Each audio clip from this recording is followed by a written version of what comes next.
ሁላችንም ከጭንቀት ጋር መኖር ከባድ ስሜታዊና አካላዊ ውጤቶች እንዳሉት እናውቃለን። ታዲያ የጭንቀት ደረጃዎቻችንን ለመቀነስና ሕይወታችንን ለማሻሻል ለምን እርምጃ ለመውሰድ በጣም እንቸገራለን? የየል ዩኒቨርሲቲ ተመራማሪዎች መልሱን አግኝተውታል። ጭንቀት ለራስ ቁጥጥር አስፈላጊ በሆኑት የአንጎል ክፍሎች ውስጥ ያለውን የግሬይ ማተር መጠን እንደሚቀንስ ደርሰውበታል። ስለዚህ የጭንቀት ማጋጠም በእርግጥም ወደፊት የሚመጣውን ጭንቀት ለመቋቋም ይበልጥ ከባድ ያደርገዋል። ምክንያቱም ሁኔታውን የመቆጣጠር ጭንቀትህን የማስተዳደርና ከቁጥጥር ውጭ እንዳይሆን የመጠበቅ ችሎታህን ይቀንሳል። ስሜትህን የማስተዳደርና በግፊት ጊዜ የመረጋጋት ችሎታ ከአፈጻጸምህ ጋር ቀጥተኛ ግንኙነት አለው። ከፍተኛ የስሜት ብልህነት ያላቸው ሰዎች በጭንቀት ጊዜ ስሜታቸውን በማስተዳደር ለመረጋጋትና ሁኔታውን በቁጥጥር ስር ለማድረግ ችሎታ አላቸው።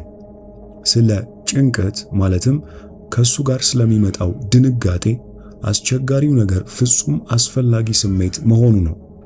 አእምሮአችን ቢያንስ የተወሰነ የስሜታዊ ሁኔታ እስካልተሰማን ድረስ እርምጃ ለመውሰድ አስቸጋሪ በሚሆንበት መንገድ ነው የተዋቀረው። እንዲያውም አፈጻጸምህ በመካከለኛ የጭንቀት ደረጃዎች ከሚመጣው የጨመረ ንቃት በታች ከፍተኛ ደረጃ ላይ ደርሳል። ጭንቀቱ ረዥም እስካልሆነ ድረስ ጎጂ አይደለም። እንዴት ሰነበታችሁ? ዛሬም እንደተለመደው ከዚህ መጽሐፍ ጭንቀትን ማሸነፍ እንዲሁም መረጋጋት የምትችልባቸውን አንዳንድ ዘዴዎችን እናያለን። ይህንን መጽሐፍ ሙሉ በአማርኛ ስላለ ከታች ባለው የቴሌግራም ሊንክ አድራሻ እንደተለመደው ጻፉልን። ላይክ፣ ኮመንት፣ ሼር እንዳይረሳ።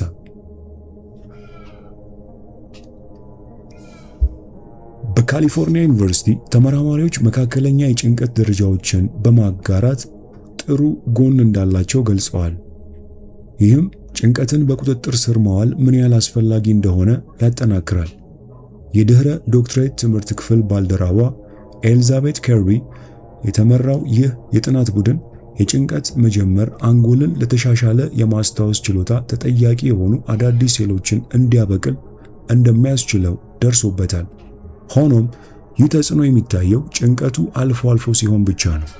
ጭንቀቱ ከጥቂት ጊዜያት በላይ ወደ ረዥም ጊዜ ወይም ሁኔታ ከቀጠለ አንጎል አዲስ ሴሎችን የማዳበር ችሎታውን ያፍናል።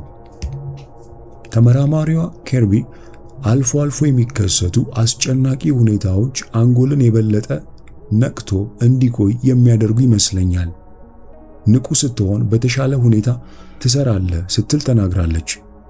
ለእንስሳት አልፎ አልፎ የሚከሰት ጭንቀት በአካባቢያቸው ባለው አካላዊ ስጋቶች መልክ የሚያጋጥማቸው ነገር ነው። ከረጅም ጊዜ በፊት ለሰው ልጆችም እንዲሁ ነበር። የሰው አንጎል እየተሻሻለና ውስብስብነቱ እየጨመረ በሄደበት ጊዜ ስለ ክስተቶች የመጨነቅና የመቆዘም ችሎታ አዳብረናል። ይህም ተደጋጋሚ የረዥም ጊዜ ጭንቀት እንዲፈጠር ያደርጋል። ጭንቀት የልብ በሽታ፣ ድብርትና የውፍረት ስጋትን ከመጨመር በተጨማሪ የእውቀት ወይም ኮግኒቲቭ አፈጻጸምህን ይቀንሳል። እንደ ዕድል ሆኖ ግን አንበሳ እያሳደደ ካልሆነ በስተቀር አብዛኛው ጭንቀት ግላዊና በቁጥጥር ስር ነው። ከፍተኛ አፈጻጸም ያላቸው ሰዎች በጭንቀት ሁኔታዎች ውስጥ የሚጠቀሙባቸው ጥሩና የተዋቡ የአስቸጋሪ ሁኔታ መቋቋሚያ ስልቶች አሏቸው። ስልቶቹ በአካባቢያቸው ምንም እየተከሰተ ቢሆን የጭንቀት ደረጃቸውን ይቀንሳሉ። የሚያጋጥማቸውም ጭንቀት አልፎ አልፎ እንጂ ለረጅም ጊዜ እንዳይሆን ያረጋግጣሉ። ጭንቀትህን በብቃት ማስተዳደር በቶሎ ከጀመርክ ወደፊት ያልተጠበቀ ጭንቀት ጉዳት እንዳያደርስ ለመከላከል ይበልጥ ቀላል ይሆናል። እንደ ዕድል ሆኖ የአንጎልህ ፕላስቲሲቲ አዲስ ልማዶችን ስትለማመድ የተጎዱ አካባቢዎችን እንዲቀርጽ፣ እንዲለወጥና እንደገና እንዲገነባ ያስችለዋል። ስለዚህ ጤናማ ጭንቀትን የሚቀንሱ ዘዴዎችን መተግበር አንጎልህ ጭንቀትን በብቃት እንዲይዝና ወደፊት ከጭንቀት የሚመጡ መጥፎ ውጤቶችን እድል እንዲቀንስ ሊያሰለጥነው ይችላል። በስሜት ብልህ የሆኑ ሰዎች ጭንቀት ሲገጥማቸው የሚተማመኑባቸው በርካታ ውጤታማ ልማዶች አጋጥመውኝ ቢያውቁም የሚከተሉት 14ቱ በጣም ጥሩዎቹ የምላቸው ናቸው። አንዳንዶቹ ግልጽ ሊመስሉ ይችላሉ፣ ግን እውነተኛው ፈተና መቼ እነሱን መጠቀም እንዳለብህ ማወቅና በእርግጥም የማድረግ ችሎታው መኖር ነው። የመጀመሪያ የምናየው ያለህን አድንቅ። አመስጋኝነት ትክክለኛው ነገር ብቻ አይደለም። አመስጋኝነት የጭንቀት ሆርሞን የሆነውን ኮርቲሶል በ23 በመቶ ስለሚቀንስ ስሜትህን ያሻሽላል። በካሊፎርኒያ ዩኒቨርሲቲ የተደረገ ጥናት በየቀኑ የአመስጋኝነት አመለካከትን ለማዳበር የሰሩ ሰዎች የተሻሻለ ስሜት፣ ኃይልና አካላዊ ደህንነት እንዳገኙ አሳይተዋል። ዝቅተኛ የኮርቲሶል ደረጃዎች በዚህ መሻሻል ውስጥ ዋና ሚና ተጫውተው ሊሆን ይችላል። የዴቪስ ጥናት ተሳታፊዎች አንድ ቀላል ተግባር ነበራቸው። ይኸውም ስለሚያመሰግኑት ነገር ለማሰብ በቀን ውስጥ ለአፍታዎች ቆም ማለት። በዚህ መንገድ ኮርቲሶል መቀነስ እጅግ በጣም ቀላል ነው። ሌላኛው አዎንታዊ ሁን።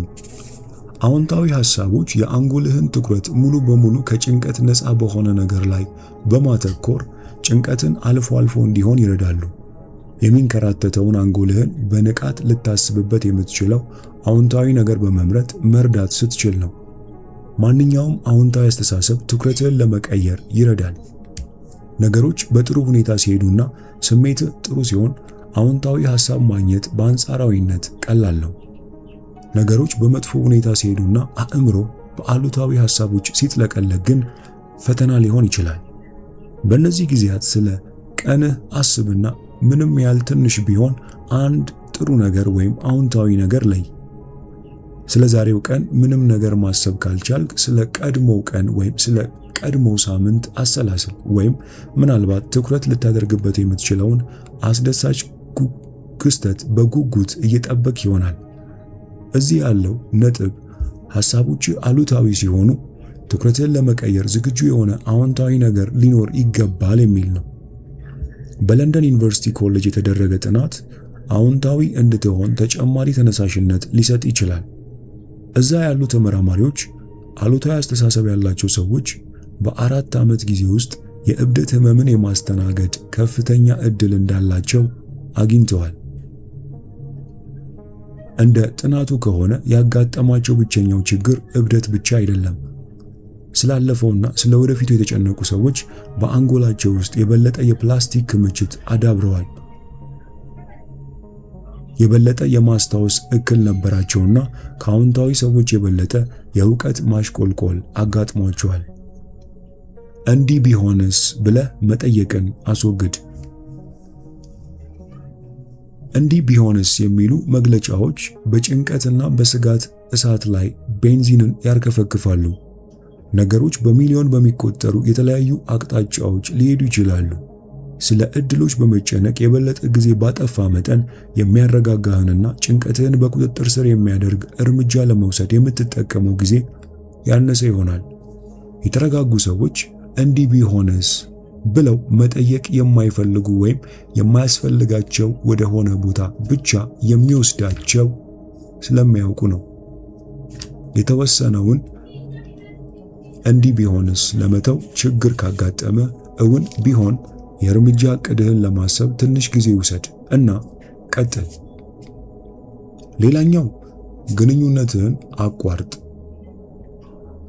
ጭንቀት አልፎ አልፎ እንዲከሰት የመጠበቅ አስፈላጊነት ግምት ውስጥ ሲገባ በመደበኛነት ከኔትወርክ ውጪ ጊዜ መውሰድ ጭንቀትህን በቁጥጥር ስር ለማዋል እንዴት እንደሚረዳ ለማየት ቀላል ነው። ለሥራህ 24 ሰዓት 7ቱንም ቀን ራስህን ተደራሽ ስታደርግ ለቋሚ የጭንቀት ምንጮች ራስህን ታጋልጣለህ።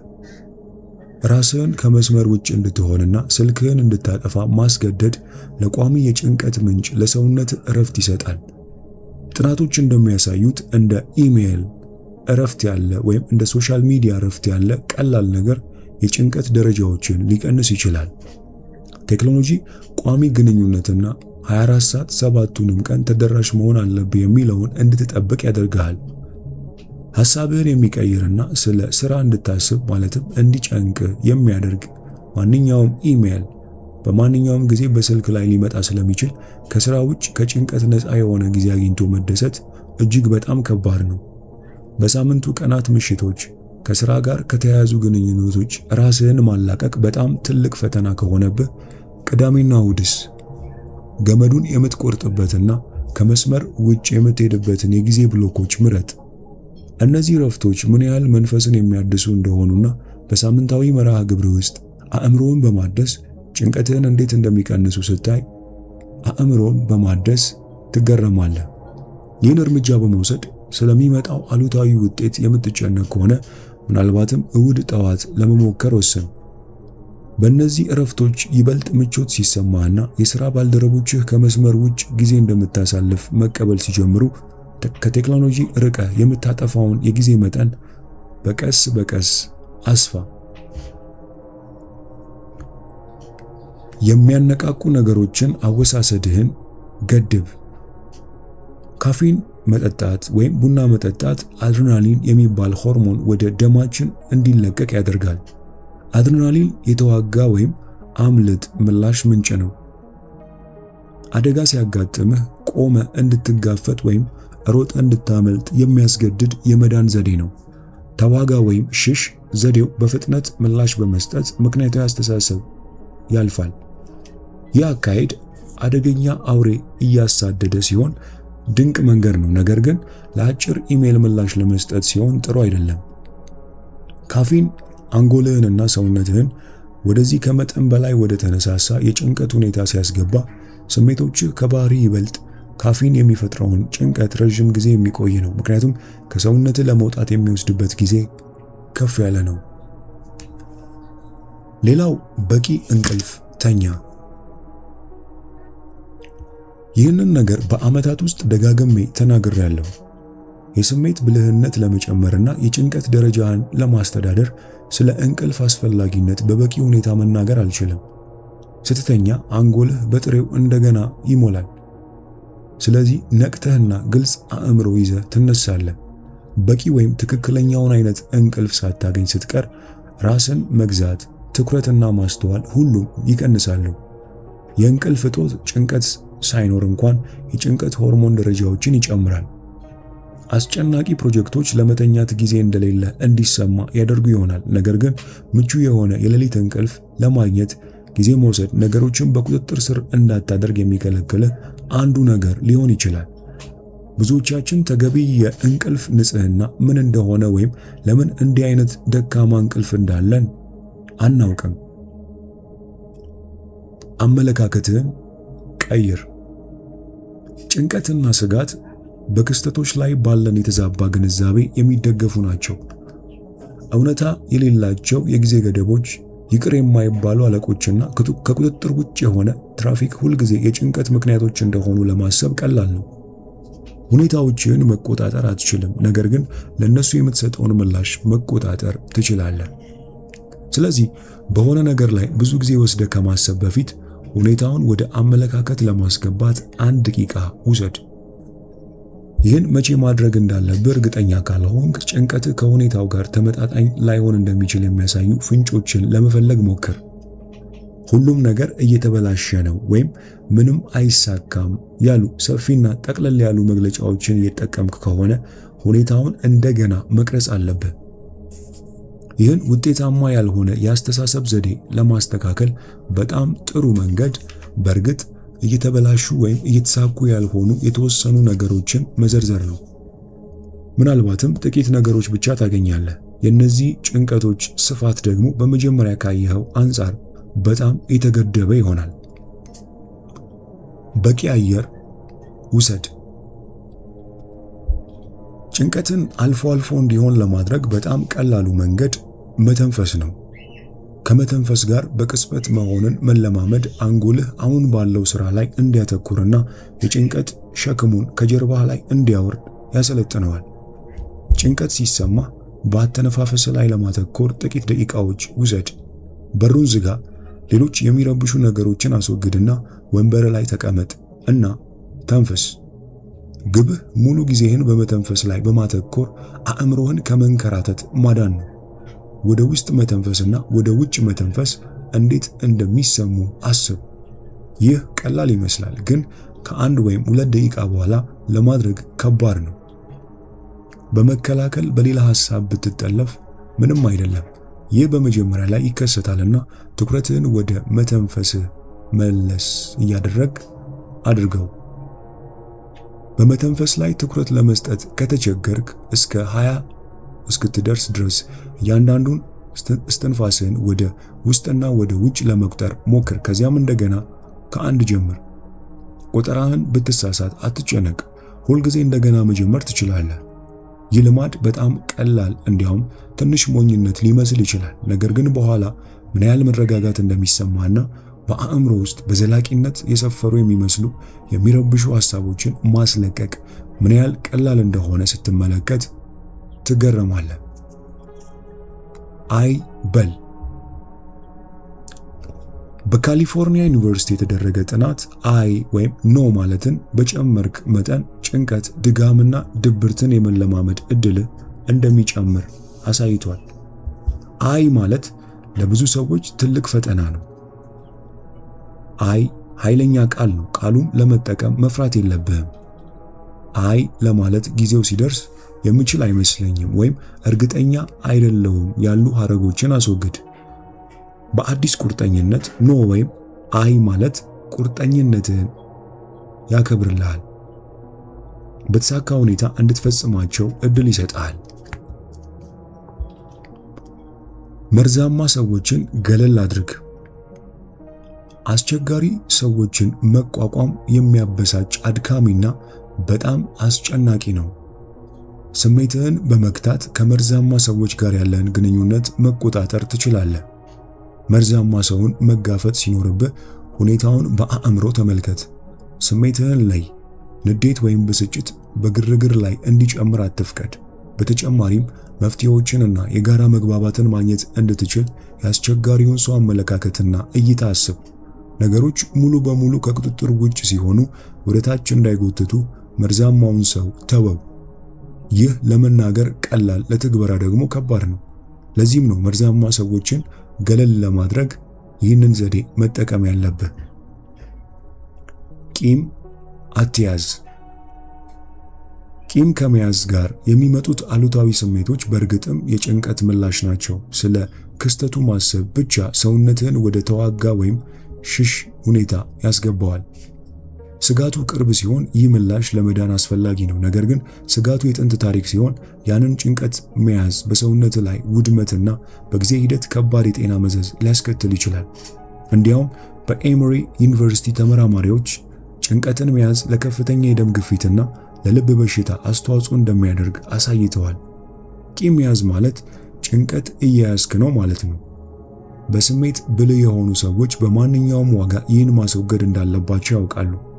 ቂምን መተው አሁን የተሻለ ስሜት እንዲሰማ ከማድረጉ ባሻገር ጤናህንም ሊያሻሽል ይችላል። ንቃትን ተለማመድ።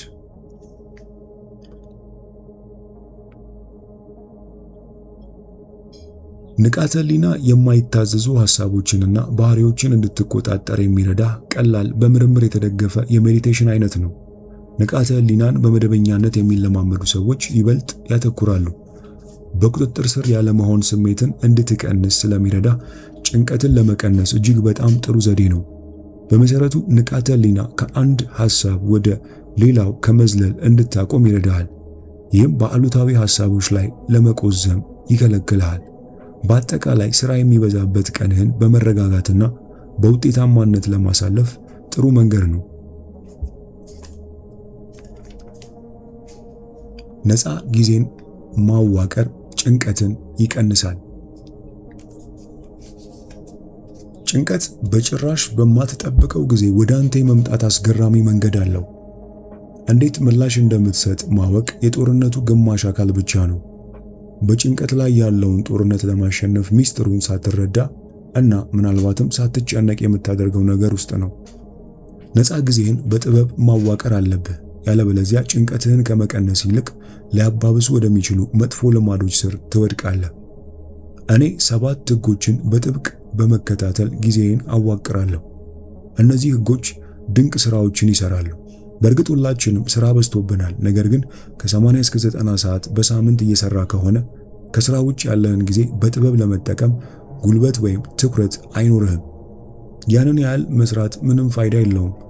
የስታንፎርድ ጥናት የሥራ ሳምንት 50 ሰዓት ሲበልጥ ውጤታማነት በከፍተኛ ሁኔታ እንደሚቀንስና ከ55 ሰዓት በኋላ እንደሌለው አሳውቋል። ልክ ነው። በሳምንት እስከ 70 ሰዓት ወይም ከዛ በላይ የሚሰሩ ሰዎች በእርግጥም 55 ሰዓት ከሚሰሩ ሰዎች ጋር ተመሳሳይ መጠን ያለው ሥራ ያከናውናሉ። የኔ ህጎች የእረፍት ጊዜ ዘና ወደሚያደርጉና መንፈስን ወደሚያድሱ ተግባራት እንዲቀየር ይረዱኛል። ሞክራቸውና ሚዛን እንድታገኝ ይረዱ ዘንድ እንደሆነ ተመልከት። ህግ 1 ስራዎችን ቀንስ። ስራዎች ነፃ ጊዜን የመቆጣጠር አዝማሚያ ያላቸው። ይህ ሲሆን ዘና ለማለትና ለማሰላሰል እድሉን ታጣለህ። ብዙ ስራዎችን መስራት እንደ ታታሪነት ይታያል። ሙሉውን ቅዳሜና እሁድ እነሱን በመስራት ካሳለፍክ የ7 ቀን የሥራ ሳምንት ውስጥ ገብተሃል ማለት ነው። ይህ እንዳይሆን ለመከላከል በሳምንቱ ውስጥ እንደ ሌላ ነገር ሁሉ ስራዎችን መርሃ ግብር ማስያዝ አለብህ። በተመደበው ጊዜ ካልጨረስካቸው በሚቀጥለው ቅዳሜና እሁድ ትጨርሳቸዋለህ።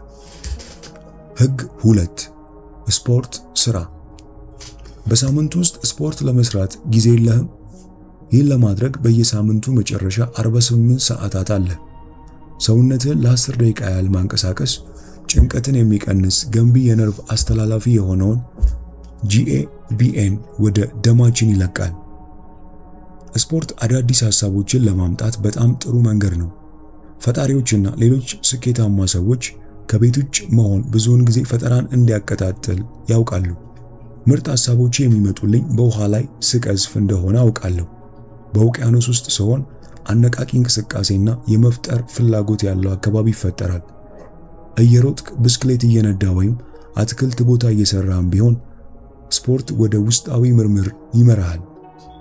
ቁልፉ ይህን የሚያደርግልህ አካላዊ እንቅስቃሴ ማግኘትና ከዚያም የሳምንታዊ የዕለት ተዕለት እንቅስቃሴ አስፈላጊ አካል ማድረግ ነው። ህግ 3 ፍላጎትን ተከተል። በእረፍት ጊዜ ስለምትወደው ነገር ስታሳድድ ምን እንደሚሆን ትገረም ይሆናል። ፍላጎቶችህን ማርካት ከጭንቀት ለማምለጥና አእምሮህን ለአዳዲስ የአስተሳሰብ መንገዶች ለመክፈት ጥሩ መንገድ ነው። እንደ ሙዚቃ መጫወት፣ ማንበብ፣ መጻፍ፣ መሳል ወይም እንዲያውም ከልጆች ጋር መጫወት ያሉ ነገሮች በሚመጣው ሳምንት ትልቅ ትርፍ ሊያስገኙ የሚችሉ የተለያዩ የአስተሳሰብ ዘዴዎችን ለማነቃቃት ይረዳሉ። ህግ 4 ከቤተሰብ ጋር ጥራት ያለው ጊዜ አሳልፍ። ለመታደስና ዘና ለማለት ከፈለክ ከቤተሰብ ጋር ጥራት ያለው ጊዜ ማሳለፍ አስፈላጊ ነው። የሳምንቱ ቀናት በጣም የተጨናነቁ ስለሆኑ ሙሉ ሳምንት በጥቂት ጥራት ባለው የቤተሰብ ጊዜ ሊታደስ ይችላል። ስራህ ወደ ቅዳሜና እሁድ እንዲገባ አትፍቀድ። ልጆችህን ወደ መናፈሻ ውሰድ፣ የትዳር ጓደኛህን ወደ ምግብ ቤት ውሰድ፣ እንዲያውም ወላጆችህን ጎብኝ። በዚህ በማድረግህ ደስ ይልሃል። ህግ 5 ለጥቃቅን ጀብዶዎች መርሃ ግብር አሲስ። ለኮንሰርት ወይም ለተውኔት ትኬቶችን ግዛ ወይም በከተማው ውስጥ አዲስ ለተከፈተው ለዛ አሪፍ አዲስ ሆቴል ቦታ አሲስ። በትሬድሚል ላይ ከመሮጥ ይልቅ የእግር ጉዞ ማድረግ። ከዚህ በፊት ያላደረግከውን ነገር ወይም ምናልባትም ለረጅም ጊዜ ያላደረግከውን ነገር ሞክር። ጥናቶች እንደሚያሳዩት መልካም ነገርን መጠበቅ እንቅስቃሴውን አስደሳች የሚያደርግ ትልቅ ክፍል ነው። ለቅዳሜ አስደሳች የሆነ ነገር አቅድ ወይም እንደዛ አይነት እቅድ ይኑርህ። ይህን ማወቅ ሳምንቱን በሙሉ ስሜትህን በእጅጉ ያሻሽላል። ህግ 6 ጠዋቶችህን እንደ ራስህ ጊዜ ተጠቀም። በሳምንቱ መጨረሻ ለራስህ ጊዜ ማግኘት አስቸጋሪ ሊሆን ይችላል። በተለይ ቤተሰብ ካለህ ጠዋት ላይ በምትወደው እንቅስቃሴ የመሰማራት መንገድ ማግኘት በትልቅ የደስታና የአእምሮ ንጽህና ትርፍ ሊከፍል ይችላል።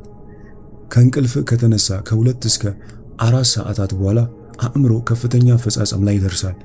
ስለዚህ አካላዊና አነቃቂ የሆነ ነገር ለመስራት በማለዳ ተነሳ። ከዚያም አእምሮ ከፍተኛ ደረጃ ላይ እስኪሆን የአእምሮ ስራዎችን ለኋላ አቆይ።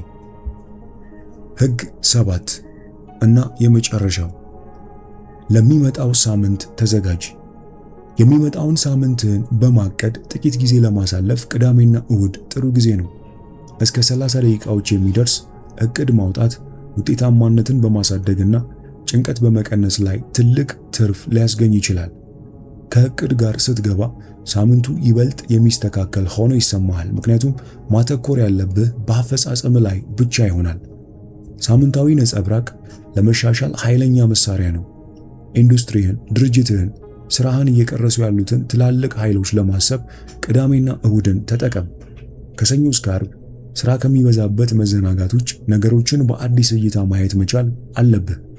የመጪውን ሳምንት አቀራረብህን ለመቀየር ይህንን ግንዛቤ ተጠቀም። ይህም የስራህን ውጤታማነትና ብቃት ያሻሽላል።